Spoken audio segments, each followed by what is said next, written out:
नमस्कार फ्रेंड्स आम health plus Odisha YouTube channel को स्वागत।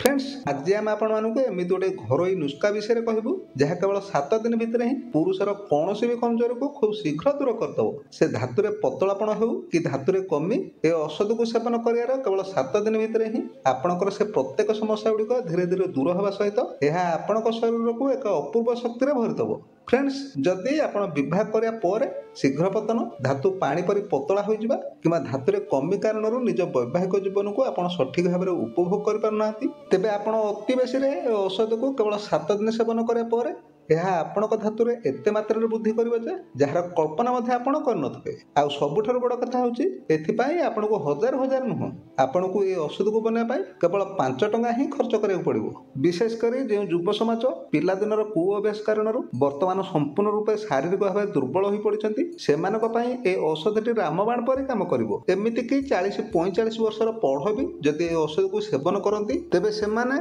25 वर्षर युव सुलभ को प्राप्त करबे। फ्रेंड्स ए औषधटी धातुरे तो वृद्धि करता है ता सहित जदि आपनक धातु पानी परी पतला हो जाए तेबे यह दही सदृश गाढ़ा करदेव। फ्रेंड्स जदि आपनकर एही बळी कोनोसी भी समस्या थाए तेबे भिडियो को टिके भी स्किप न करी संपूर्ण शेष पर्यंत देखंतु। किंतु ता पूर्व भिडियो को जदि एपर्यंत आपण गोटे लाइक टे करना तेबे जल्दी गोटे लाइक करे सहित ए भिडियोटी आपनको केमिति लागला ताहा हमको कमेंट माध्यम निश्चय लिखिके जणांतु।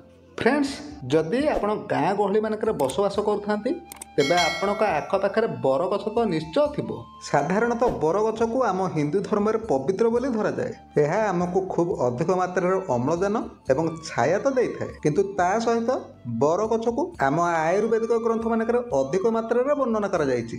बरगछ आमर अनेक रोग व्याधि को दूर करिवारे सहायता करथाए। तेबे औषध को बनाया पई आपण सर्वप्रथमे किछि पाचिला बरफल को संग्रह करि नंतु। आ जेतेबेले आपण पाचिला बरफल गुडी को संग्रह करनबे से बरफल गुडी को खूब भल भाव में धोई ताकू प्रथम आप परिष्कार करनियंतु। आ जेतेबेले बरफल गुड़िक संपूर्ण रूप से परिष्कार हो से बरफल गुड़ी को आपण संपूर्ण रूप से खरारे सुखाई ताकू आपण खूब भल भाव में गुंड करके रखिनियंतु। आ बरफल गुंडरे आपण ठीक समान भाव में किछि मिश्री को मध्य गुंड करके सेथिरे मिसई दियंतु।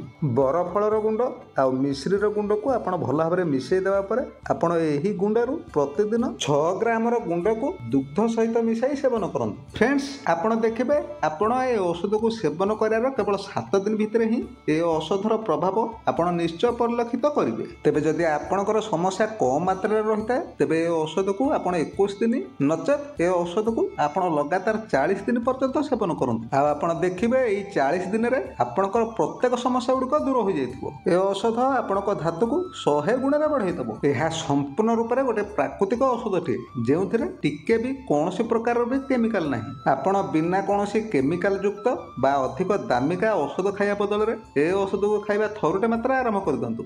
आउ आपणकर कोनोसी भी कमजोरी को खूब शीघ्र दूर करंतु। तेबे फ्रेंड्स ए तो गला निजर धातु को वृद्धि करिया पई प्रथम उपाय। किंतु एमिति भी अनेक लोक अछंती जेउ मानक आखपाखरे कोनोसी प्रकार बरगछ नाही किबा आखपाखरे बरगछ थिले मध्य सेमानकु बरफल संग्रह करियारे बहुत कष्ट होइताय। आ जदि आपणकर सेही बळी कोनोसी भी समस्या थाए तेबे आपण एहा बदल रे आ गोटे उपाय को मध्य चाहिले करि परिबे। आपण कोन करिवे ना आपण प्रथमे किछि कइया मंजी को संग्रह करनंतु। एई कइया मंजी आपनको खूब सहज रे दुकान रे किबा जेउ माने गुपचुप बिक्री करसंती सेमानक पाखरु आपण एहाको खूब सहज रे किनि परिबे। गुपचुप व्यापार करथवा व्यक्ति को जदि आपण 5-10 टका देई दियंती तेबे सेमाने आपनको खूब सहज रे अनेक मात्रा रे कइया मंजी देई परिबे। आपण ए कइया मंजी को संग्रह करदा परे से कइया मंजी गुड को 3-4 दिन पर्यंत संपूर्ण रूप रे पानी रे बतुरे की छाडी दियंतु। आपण देखिबे कइया मंजी गुड को 3-4 दिन पानी रे बतुर रहिया फल रे से मंजी रो चोपा गुड को खूब सहज रे आराम रे उतरी जिवो। आ से कइया मंजी गुड को आपण जेतेले चोपा को छड़ेई देबे